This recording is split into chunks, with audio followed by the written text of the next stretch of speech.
Hola, ¿qué tal? Mi nombre es Yarit Sánchez, estudio la carrera de Ingeniería en Gestión Empresarial en el Instituto Tecnológico de Puebla y el día de hoy hablaré sobre el crecimiento económico. Primero debemos definir qué es el crecimiento económico. Este es la evolución positiva de los estándares de vida de un territorio, medidos en términos de la capacidad productiva de su economía y de su renta, dentro de un periodo de tiempo concreto. En pocas palabras, es el mejoramiento de calidad de vida en un territorio específico en un tiempo determinado.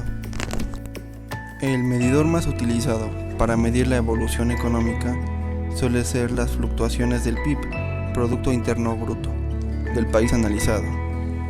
Entre las décadas de 1940 y 1970, la economía mexicana experimentó un largo proceso de industrialización, por sustitución de importancia, en el cual destacó la amplia protección del Estado para la actividad industrial nacional. El avance principal del proceso fue la producción doméstica de los bienes de consumo durables, dirigida esencialmente al mercado interno. Desde la segunda mitad del siglo XIX y hasta la segunda década del siglo XX, aproximadamente México experimentó un proceso de organización productiva orientado básicamente al mercado externo, con el fundamento de la especialización primaria exportadora. Al finalizar la década de 1920, la actividad industrial aportaba solo el 17% del PIB del país y el peso de los bienes intermedios y de capital era determinante en las importaciones, 67%, mientras que por el lado de las exportaciones, la producción primaria contribuyó por lo menos con 82% del valor total, exportado antes solo 0.3% del aporte de las manufacturas. Estos datos indicaban el pobre avance de la actividad industrial durante esa etapa de la historia económica del país.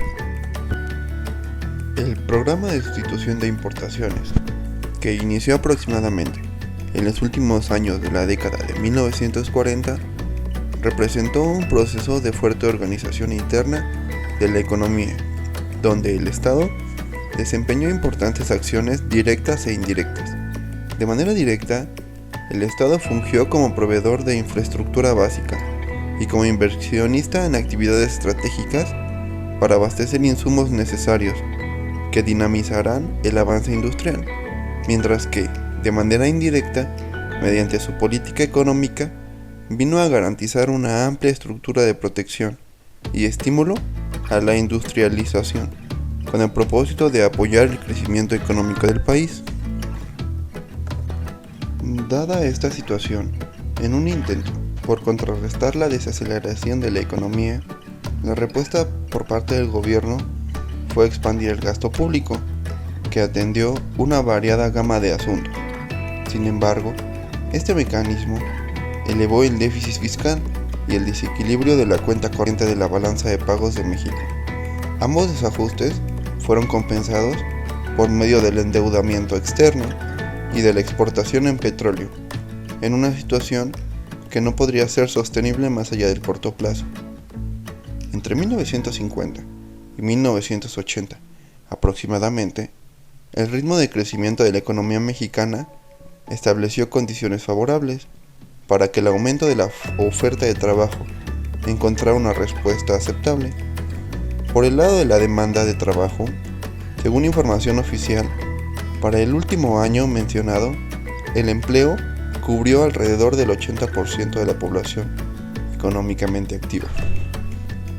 Durante este periodo de transición de una economía cerrada, con amplia participación del Estado, a una economía abierta, con el mercado como regulador central de la actividad económica, la conducción oficial se enfocó al propósito simultáneo de la recomposición económica de México, para acceder a la industrialización orientada a la exportación. El periodo de 1983 a 1987 significó la primera etapa de la propuesta del gobierno de México para lograr la estabilidad macroeconómica y la modernización productiva. Y desde 1988 aproximadamente, la conducción económica de México ha privilegiado el combate a la inflación, a pesar de los efectos adversos que este propósito ha transmitido a otros indicadores macroeconómicos.